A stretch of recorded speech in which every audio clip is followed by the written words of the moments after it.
उत्तर प्रदेश के एक बहुत छोटे से गांव का रहने वाला कमल एक साधारण लड़का था जो एक छोटे से कस्बे में रहता था। वह बेहद जिज्ञासु स्वभाव का था और रहस्यमय चीजों में उसकी गहरी दिलचस्पी थी। उसकी ये दिलचस्पी उसे एक पुरानी किताब की दुकान तक ले आई, जहां उसे एक किताब मिली, अघोरी साधनाओं का रहस्य। किताब के पीले पड़ चुके पन्नों और डरावने चित्रों कमल को और ज्यादा आकर्षित किया। कमल ने किताब खरीद ली और उसे घर ले आया। रात के सन्नाटे में जब सब सो रहे थे, कमल अपने कमरे में किताब के पन्ने पलट रहा था। उसकी नजर एक अध्याय पर पड़ी, कर्ण पशाचिनी की साधना।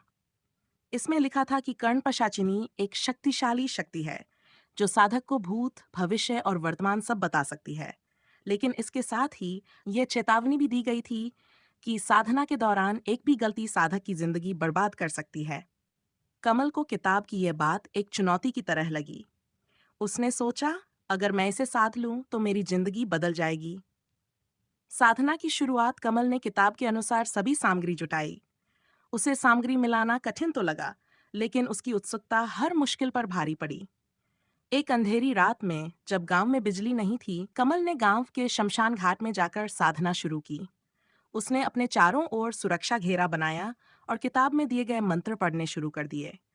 जैसे जैसे वह मंत्रों का उच्चारण करता गया, शमशान में अजीब सी ठंडक बढ़ने लगी। अब कमल रोज रात गांव के शमशान घाट में जाकर कर्ण पिशाचनी की साधना करने लगा। 15 दिन बाद जब कमल मंत्र पढ़ रहा था, अचानक एक डरावनी हंसी की आवाज शमशान घाट में गूंजने लगी। कमल ने हड़बड़ा कर इधर उधर देखा, लेकिन उसे कुछ नहीं दिखा। तभी उसने महसूस किया कि शमशान घाट में कोई और भी है। धीरे धीरे एक काले साये का रूप बनता गया। ये थी कर्ण पिशाचिनी। उसने एक डरावनी लेकिन मीठी आवाज में कहा, तुमने मुझे बुलाया है कमल। अब मैं तुम्हारी हर इच्छा पूरी करूंगी, लेकिन इसकी कीमत चुकानी पड़ेगी। कमल ने उसकी सभी शर्तों को मान लिया। भयानक परिणाम साधना के बाद कुछ दिनों तक कमल को लगा कि सब सामान्य है।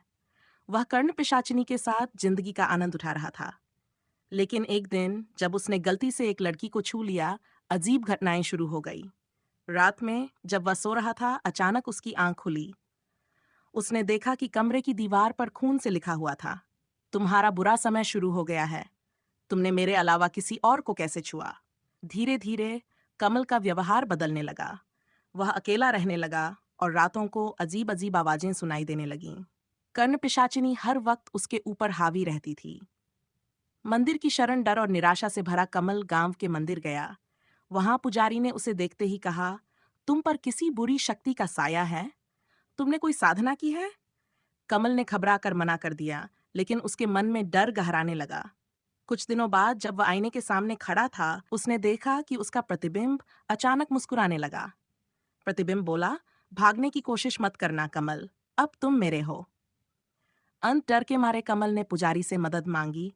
पुजारी ने विशेष पूजा की तैयारी की। रात के 1 बजे पूजा शुरू हुई। कर्ण पिशाचिनी ने चिल्लाते हुए कहा, तुम मुझसे छुटकारा नहीं पा सकते। कमल ने डरते हुए भी मंत्रों का जाप जारी रखा। धीरे धीरे कर्ण पिशाचिनी कमजोर पड़ने लगी। लेकिन जब पूजा पूरी होने को थी, कमल अचानक गायब हो गया। गांव में यह बात फैल गई कि कर्ण पिशाचिनी उसे अपने साथ ले गई।